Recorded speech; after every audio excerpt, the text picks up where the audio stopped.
আসসালামু আলাইকুম। বাংলাদেশের নবনিয়োজিত পুলিশের আইজিপি উনি সকল পুলিশ সদস্যকে কর্মে যোগদানের জন্য অনুরোধ করেছেন।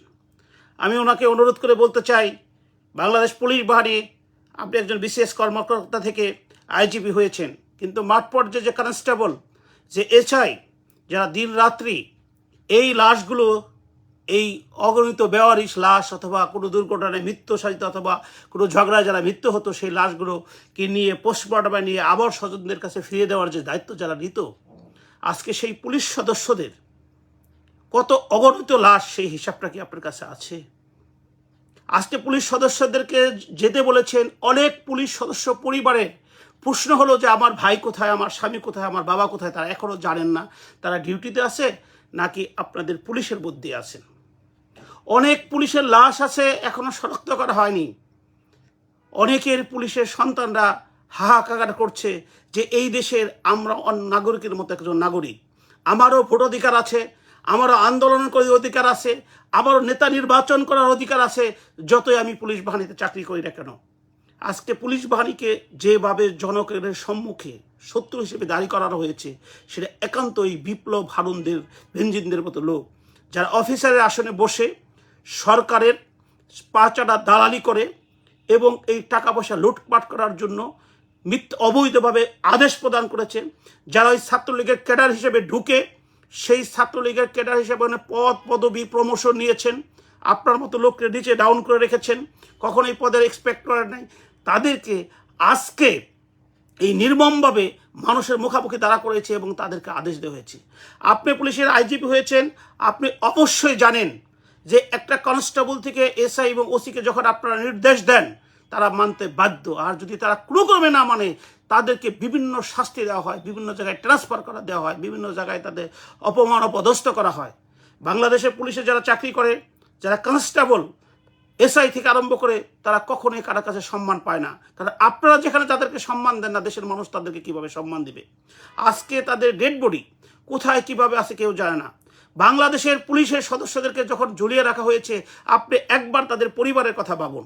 তাই আপনাকেও বিনীত প্রার্থনা করতে চাই, এই দেশের একজন নাগরিক হিসাবে, পুলিশকে ভালোবাসি হিসাবে, আমি একজন পুলিশের শিক্ষক ছিলাম দেখে হিসাবে, এবং আমি পুলিশ স্টাফ কলেজ থেকে মাস্টার্স কোর্স করেছি, সেই হিসাবে আমার সমস্ত ভালোবাসা দায়িত্ববোধ থেকে আপনাকে অনুরোধ করতে চাই, আপনি পুলিশকে যোগদান করার আগে একবার নিশ্চিত করুন যে যারা যারা মারা গিয়েছে শুধু তাদেরকে নিশ্চিত করুন যে আপনার প্রিয় লোক আর পৃথিবীতে নাই, বাংলাদেশকে সার্ভ করার জন্য, বাংলাদেশের মানুষকে সার্ভ করার জন্য ওই লুটে পুটে খাওয়া লোকদের নির্দেশে তাদেরকে ওই প্রতিহত করা, তাদেরকে মারা হয়েছে, তাদেরকে মেরে ফেলা হয়েছে, এইটা একটু দয়া করে নিশ্চিত করুন।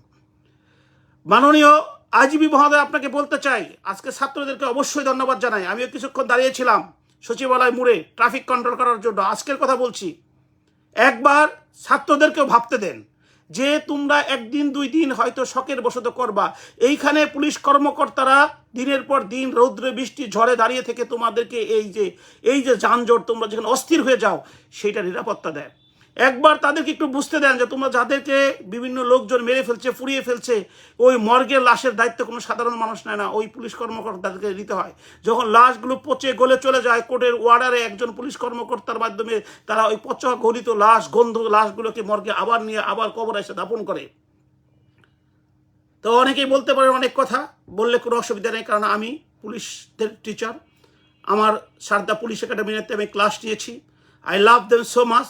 আজকের এই বিপদের মুহূর্তে শুধু আপনাকে অনুরোধ করব, আপনি তাদেরকে কাজে যোগ দেওয়ার আগে আজকে বৈষম্যবিধির ছাত্রদেরকে অনুরোধ করেন। তারা হচ্ছে বাংলাদেশের সূর্য সন্তান, তারা কখনোই কোনো জায়গায় বৈষম্য রাখতে চায় না, কিন্তু বাংলাদেশ পুলিশের সবচেয়ে বেশি বৈষম্য। একজন পুলিশ অফিসার আপনারা কয়জন করে কনস্টেবলকে আপনাদের বাসার কাজের জন্য ব্যবহার করেন, সে হিসাবও জাতিকে আপনাদেরকে আজকে দিতে হবে। সে সময় চলে এসেছে।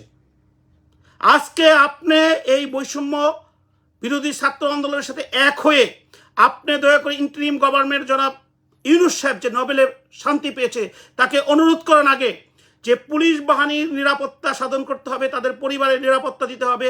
আপনি তাদেরকে নিশ্চিত করেন এখনই সময় যে পুলিশ বাহিনী কখনোই কোনো পলিটিক্যাল সরকারের অধীনস্থ হবে না, তারা ইন্ডিপেন্ডেন্ট হবে।